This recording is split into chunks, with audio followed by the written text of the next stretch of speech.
পহেলা বৈশাখ উদযাপনের তিনটি স্তর আমরা পাই। প্রথম স্তরে পহেলা বৈশাখ উদযাপিত হতো জমিদারদের আমলে, সম্রাটদের আমলে।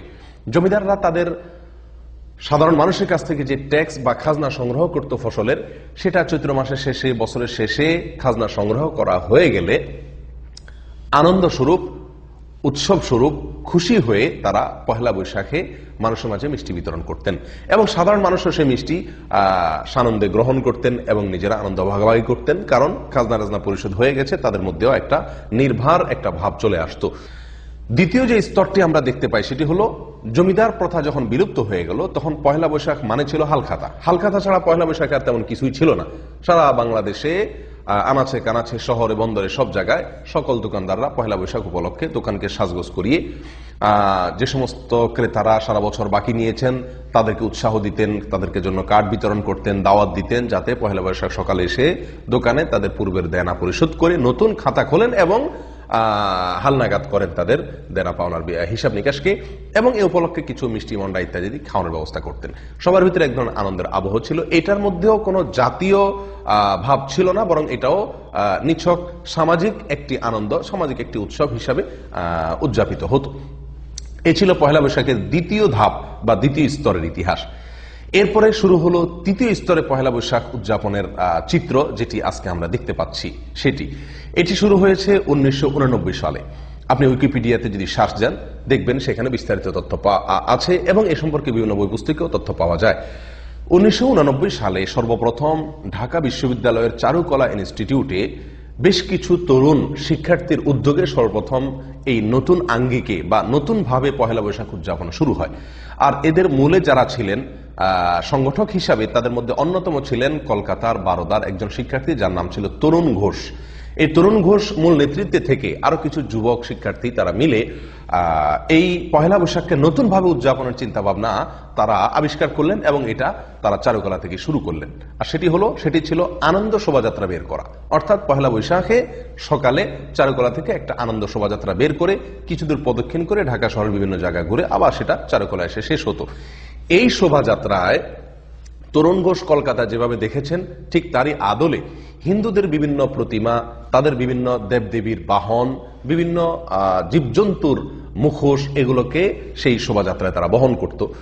কিছুদিন যেতে না যেতেই এই আনন্দ শোভাযাত্রাকে নামটিকে পরিবর্তন করে দেওয়া হলো মঙ্গল শোভাযাত্রা। অর্থাৎ এটি কিছুদিনের মধ্যে পরিবর্তিত হয়ে এসে গেল এটার ভিতরে এমন একটি নাম যে নামটির সঙ্গে হিন্দু ধর্মের বিশ্বাস, তাদের পূজা একেবারে সরাসরি জড়িত, অর্থাৎ মঙ্গল শোভাযাত্রা নাম দেওয়া হলো এবং মঙ্গল শোভাযাত্রা উদযাপন শুরু হলো।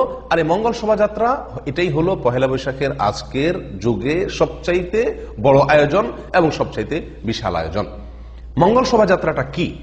মঙ্গল শোভাযাত্রাটা হলো মূলত পহেলা বৈশাখের সকালে নারী পুরুষ সকলে মিলে ঢোল এবং তবলার তালে তালে রাস্তায় বের হয়ে মিছিল করা, র্যালি বের করা, শোভাযাত্রা বের করা। উদ্দেশ্য মঙ্গল প্রার্থনা করা। অর্থাৎ এই রাস্তায় বের হলে, মিছিল বের করলে ঢোল তবলা বাজাতে বাজাতে নারী পুরুষ একসাথে মিলে মিশে এবং সেখানে বেশ কিছু প্রতিমা, বেশ কিছু পশু পাখি, বেশ কিছু প্রাণীর ছবি, মুখোশ এবং তাদের প্রতিমা, এগুলোকে বহন করা হয়। উদ্দেশ্য এই শোভাযাত্রার মাধ্যমে যেন আমাদের জীবনে বরকত আসে, কল্যাণ আসে, বিপদ আপদ দূর হয়, এই উদ্দেশ্যে এই শোভাযাত্রা বের করা হয়। অমঙ্গল শোভাযাত্রা অর্থাৎ মঙ্গলের জন্য বা মঙ্গলের উদ্দেশ্যে শোভাযাত্রা বের করা। সম্মানিত দর্শক ভাই বোনেরা, এই মঙ্গল শোভাযাত্রায় যে সমস্ত মুখোশ বা যে সমস্ত প্রতিমায় ব্যবহার করা হয়ে থাকে, এই মুখোশ এবং প্রতিমাগুলো আসলে কি? এগুলোকে নিছক আর্ট হিসাবে, এগুলা কি নিছক সৌন্দর্য হিসাবেই বহন করা হয়? উত্তর হলো জি না। এটিকে নিছক সৌন্দর্য হিসাবে, নিছক আর্ট হিসাবে ব্যবহার করা হয় না, বরং যে সমস্ত প্রাণীর মুখোশ অথবা প্রতিমা বহন করা হয়ে থাকে মঙ্গল শোভাযাত্রা, আমরা একটি একটি করে যদি খোঁজ খবর নেই তাহলে দেখতে পাবো তার প্রতিটি প্রতিমা, প্রতিটি মুখোশই হিন্দুদের কোনো না কোনো দেবতার সঙ্গে, হিন্দুদের কোনো না কোনো পূজার সঙ্গে সরাসরি জড়িত। তার ভিতরে সবচাইতে বেশি যে মুখোশগুলো দেখা যায় তার অন্যতম হলো পেঁচা। এই পেঁচা সম্পর্কে হিন্দু ধর্মের বিশ্বাস অনুযায়ী এই পেঁচা হলো মঙ্গলের প্রতীক, মঙ্গলের প্রতীক। এবং শুধু মঙ্গলের প্রতীকই নয়, এটা হলো তাদের অন্যতম একজন দেবতা লক্ষ্মীর বাহন। লক্ষ্মীর বাহন অর্থাৎ এই পেঁচার মুখোশ বহন করলে লক্ষ্মী আসবে, মঙ্গল আসবে, কল্যাণ আসবে। এটা হলো হিন্দুদের একটি বিশ্বাস। সেই হিসেবে মঙ্গল শোভাযাত্রাতে প্রচুর পরিমাণে আপনি দেখবেন পেঁচার মুখোশ বা ছবি বহন করা হয়। ঠিক তেমনি ভাবে ইঁদুর, এটা হলো গণেশের বাহন হিন্দু ধর্ম বিশ্বাস অনুযায়ী। হনুমান হলো রামের বাহন। হাঁস, এটা হলো সরস্বতীর বাহন। আপনি মঙ্গল শোভাযাত্রায় হাঁস দেখতে পারবেন অনেক পরিমাণে। তেমনি ভাবে হাতি এবং বাঘ এবং সিংহ, এগুলো হলো দুর্গার বাহন। আপনি মঙ্গল শোভাযাত্রায় প্রচুর পরিমাণে বাঘ সিংহের মুখোশ আপনি দেখতে পাবেন। এটা হলো দুর্গার বাহন। গাভী, এটা হলো রামের সহযাত্রী। ময়ূর, এটা হলো কার্তিকের বাহন। এটাও আপনি দেখতে পাবেন মঙ্গল শোভাযাত্রায়। খেপা ষাঁড় বা ক্ষিপ্ত ষাঁড়, এটা হলো শিবের বাহন। এটাও আপনি দেখতে পাবেন মঙ্গল শোভাযাত্রায়। এছাড়াও সূর্য দেবতা হিন্দুদের অন্যতম একটি দেবতা।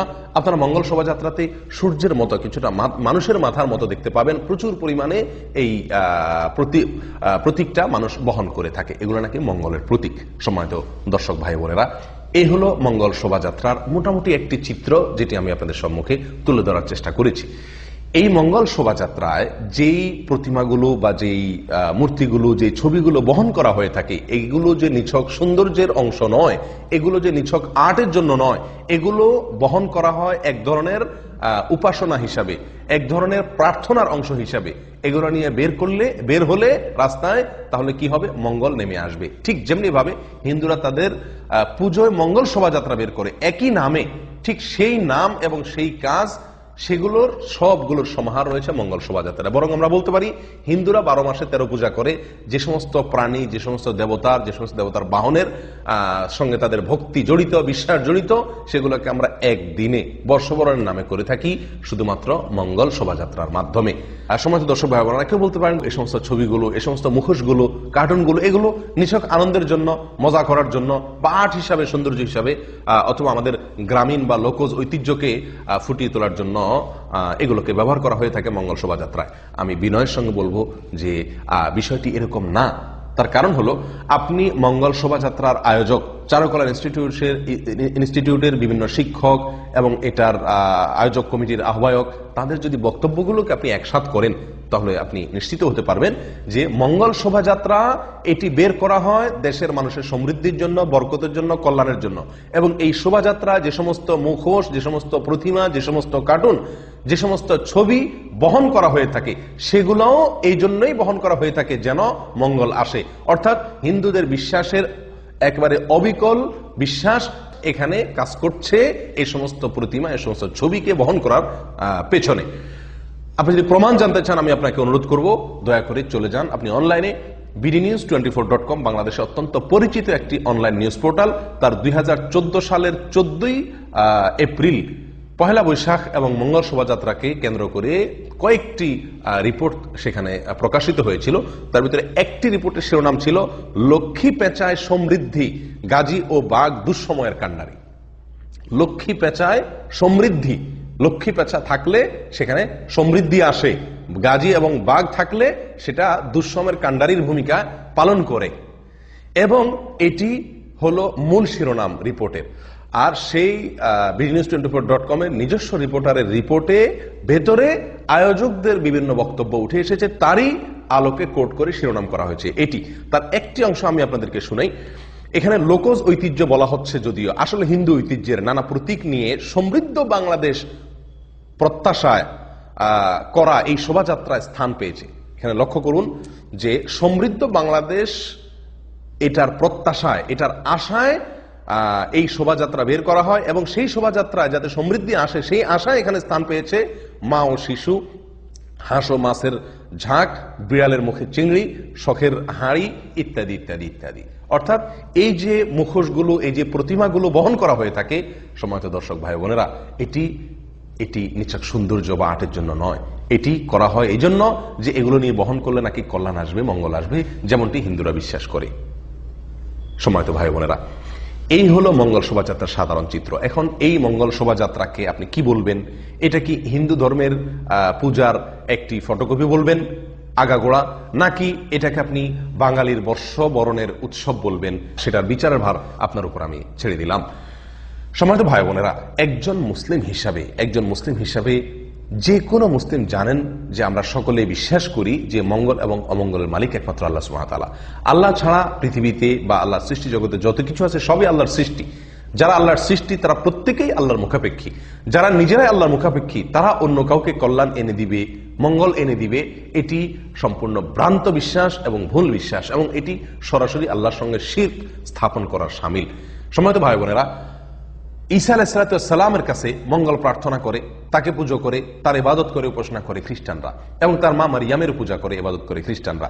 আল্লাহ সুবহানাহু ওয়া তাআলা সূরা মায়েদার 17 নম্বর আয়াতে তাদের বিরুদ্ধে, তাদের এই বিশ্বাসের বিরুদ্ধে আল্লাহ সুবহানাহু ওয়া তাআলা একটি যুক্তি তুলে ধরেছেন অত্যন্ত চমৎকার ভাবে। আল্লাহ সুবহানাহু ওয়া তাআলা বলেন, কুল মান ইয়ামলিকু মিনাল্লাহি শাইআ ইন আরাদা আন ইহলিকা মাসিহ ইবনা মারইয়াম আন ইহলিকাল মাসিহ ইবনা মারইয়াম ওয়া উম্মুহু ওয়া মান ফিল আরদি জামিআ। আল্লাহ যদি চান তোমরা যে ঈসা মাসির কাছে অথবা তার মা মারিয়ামের কাছে তোমরা যে প্রার্থনা করো, যদি আল্লাহ চান তাদের উভয়কে ধ্বংস করে দিবেন, সারা পৃথিবীর সমস্ত মানুষকে ধ্বংস করে দিবেন। বলো কে রক্ষা করার ক্ষমতা রাখে? কারোর কি অধিকার বা সে ক্ষমতা আছে? উত্তর হলো নাই। তাহলে তাদেরকে উপাসনা করার, তাদেরকে পুজো করার কোনো যুক্তি হতে পারে না, যারা নিজেরাই ধ্বংসশীল, যারা নিজেরা নিজেদের ধ্বংসের হাত থেকে নিজেদেরকে রক্ষা করতে পারে না। অতএব কল্যাণ এবং অকল্যাণের জন্য, মঙ্গল এবং অমঙ্গলের জন্য ইবাদত করতে হবে, উপাসনা করতে হবে যার, তিনি হলেন মহান রব্বুল আলামিন। তিনি ছাড়া অন্য কারোর কাছে যদি আমরা প্রার্থনা করি সেটা হলো শিরক। আমরা সূরা ফাতিহায় প্রতিদিন আল্লাহ সুবহানাহু ওয়া তাআলাকে দীপ্ত কণ্ঠে ঘোষণা দিয়ে থাকি, ইয়্যাকা না'বুদু ওয়া ইয়্যাকা নাস্তাঈন। হে আল্লাহ, আমরা শুধুমাত্র আপনারই ইবাদত করি, আপনি ছাড়া আর কারোর ইবাদত করি না, আর আপনার কাছেই সাহায্য চাই, অন্য কারোর কাছে সাহায্য চাই না। এ হলো আমাদের মুখের বক্তব্য, এ হলো আমাদের দাবি। আর যদি মঙ্গল শোভাযাত্রা আমরা বের হই, তাহলে কর্ম হলো কেমন, যে আল্লাহকে আমি মুখে বলছি আল্লাহর কাছেই একমাত্র সাহায্য চাই, অথচ মঙ্গল শোভাযাত্রা বের হয়ে আমি পেঁচার কাছে সাহায্য চাচ্ছি, মঙ্গল প্রার্থনা করছি, আমি বাঘ, ভাল্লুক, হরিণ, এই সমস্ত পশু পাখির কাছে আমি সাহায্য প্রার্থনা করছি, এগুলোর সাহায্যে, এগুলোর মাধ্যমে। সম্মানিত ভাই বোনেরা, এটি সম্পূর্ণভাবে শিরক। বর্ষবরণের নাম দিয়ে আমাদের সাধারণ মুসলিম ভাই বোনদেরকে বলা হচ্ছে যে এটি বাঙালি সংস্কৃতি, অথচ এখানে যে কাজগুলো হয়ে থাকে এর কোনোটির সাথে কোনো মুসলিমের বিশ্বাস যায় না, বরং এগুলো সম্পূর্ণ মুসলিমের বিশ্বাস বিরুদ্ধ, মুসলিমের ঈমান বিধ্বংসী। সরাসরি বলতে গেলে এগুলো হলো, সবগুলো হলো মন্দিরের আয়োজন। মন্দির থেকে কিছু আয়োজনকে এনে সেটাকে বাঙালি সংস্কৃতির প্রলেপ দিয়ে, লেবাস পরিয়ে সমাজে এক শ্রেণী মানুষ সেটাকে ছড়িয়ে দিচ্ছে, যেটি আমাদের ঈমানকে হরণ করছে, যেটি আমাদেরকে শিরকে নিমজ্জিত করছে। আমরা জেনে না জেনে, বুঝে না বুঝে এই শিরকে আমরা হাবুডুবু খাচ্ছি। পয়লা বৈশাখ উপলক্ষে সবচেয়ে বড় আয়োজন যেটি মঙ্গল শোভাযাত্রা, সে বিষয়ে আমি কিছু কথা আর্জ করলাম। এর বাইরে আরো যে সমস্ত কর্মকাণ্ড আছে, যেমন পান্তা ইলিশ খাওয়া পয়লা বৈশাখের সকালে, এই পান্তা ইলিশ এটিও মূলত হিন্দুদের একটি পূজা থেকে এসেছে বা পূজা থেকে ধার করে নেওয়া হয়েছে। আর সেটি হলো, হিন্দুরা আশ্বিন মাসের শেষে তারা রান্না করে একজন উপবাস করে বা রোজা রাখে, এবং কার্তিক মাসের সকালে তারা পুজো করে তাদের ওই আগের দিনের রান্না করা, মাসের শেষে রান্না করা পুরাতন ভাতকে পানি ঢেলে সেই ভাত দিয়ে তারা তাদের উপবাস ভঙ্গ করে। এটা তাদের একটা পূজার অংশ। ঠিক তারই আদলে বাঙালি সংস্কৃতির নাম দিয়া পহেলা বৈশাখের সকালে আপনার চৈত্র মাসের দিনের রান্না করা ভাতে পানি ঢেলে এটাকে পান্তা করে তারপর এটা খাওয়া হয়, এবং এটাকে বাঙালি সংস্কৃতি হিসাবে প্রচার করা হয়। মূলত এটারও পেছনে রয়েছে হিন্দুদের একটি ধর্মীয় বিশ্বাস, হিন্দুদের একটি পূজা। ঠিক তারই আদলে চৈত্র সংক্রান্তি একটি পূজাই আছে পৃথকভাবে হিন্দুদের, অথচ বর্ষবরণের নামে চৈত্রের শেষ দিনে কিছু আইটেমের রান্না মহিলারা করে থাকেন, এবং এটাকে বলা হয় চৈত্র সংক্রান্তি। অথচ এই চৈত্র সংক্রান্তি আর এই রান্না, এটার একটি পূজাই আছে হিন্দুদের আলাদা একটা বিশেষ সময়ে, যেটি আপনি অনলাইনে সার্চ দিলে তার বিস্তারিত তথ্য জানতে পারবেন। একইভাবে ঢোল তবলার তালে তালে হিন্দুদের পূজা অনুষ্ঠিত হয়ে থাকে। আমরা জানি পহেলা বৈশাখ, এখানেও ঢোল তবলার তালে তালে তো সবকিছু হয়ে থাকে। একইভাবে হিন্দু মেয়েরা সাধারণত কপালে তাদের লম্বা সিঁদুর, লম্বা দাগ দিয়ে সিঁদুর তারা রাখেন, এবং এটা হলো তাদের ধর্মীয় একটি আলামত। পহেলা বৈশাখ উপলক্ষে বাঙালি মহিলাদেরকে, মুসলমানদের কপালেও লাল টিপ লাগানোর একটি কালচার, একটি সংস্কৃতি, এটাকে প্রমোট করা হয়, প্রচার করা হয়, এবং অনেক মেয়েরা এটা করে থাকেন। এটিও মূলত হিন্দুদের অন্ধ অনুকরণ, নিঃসন্দেহে। সম্মানিত ভাইরা, একইভাবে আপনি লক্ষ্য করবেন যে কুলা এটা পহেলা বৈশাখের অন্যতম একটি আইটেম। পহেলা বৈশাখের আপনি মঙ্গল শোভাযাত্রা বলেন বা অন্য কিছু বলেন, দেখবেন যে হাতে কুলা আছে। নিঃসন্দেহে কুলা আমাদের বাঙালি জাতির ঐতিহ্য, কিন্তু কুলা ছাড়া তো আরো বহু কিছুই আছে। আপনারা অনেকেই জেনে থাকবেন, হিন্দুদের যে পূজা হয়, এই পূজার ক্ষেত্রে তারা প্রতিমার সামনে যে সমস্ত জিনিস উপস্থাপন করে সেটা কুলায় করে তারা উপস্থাপন করে সাধারণত, অর্থাৎ কুলায় করে কিছু বহন করা, এটা পূজার একটি আলামত। ঠিক ওইটাকেই পহেলা বৈশাখে কপি পেস্ট করা হয়েছে। ঢোল তবলা হিন্দুদের পূজার তালে তালে ঢোল তবলার প্রয়োজন হয়, এবং সেটাকে পহেলা বৈশাখে কপি পেস্ট করা হয়েছে। চৈত্র সংক্রান্তি একটি পূজাই আছে, সেটাকে আমাদের পহেলা বৈশাখে এনে বর্ষবরণের নাম দিয়ে এখানে কপি পেস্ট করে দেওয়া হয়েছে। মঙ্গল শোভাযাত্রা হিন্দুদের পূজার একটি অন্যতম অংশ, সেটাকে এনে বর্ষবরণের নামে কপি পেস্ট করে দেওয়া হয়েছে আমাদের এই পহেলা বৈশাখ উপলক্ষে। একইভাবে আপনার সিঁদুর হিন্দু মেয়েদের অন্যতম একটি নিদর্শন, সেটাকে লাল টিপের আদলে আকারে এনে কপি পেস্ট করে দেওয়া হয়েছে পহেলা বৈশাখ উপলক্ষে। সম্মানিত ভাই বোনেরা, কোথায় চলে যাচ্ছি আমরা, কোথায় আমাদেরকে নিয়ে যাওয়া হচ্ছে? এই উৎসবটিকে জাতীয় উৎসব এবং এটাকে আমাদের বাঙালি জাতির সবচেয়ে বড় উৎসব হিসাবে প্রচার করা হচ্ছে দীর্ঘদিন থেকে, এবং বলা হচ্ছে এটা নাকি সার্বজনীন উৎসব। তাহলে ঈদ, দুই ঈদ, এটা সিরিয়াল নম্বর কত?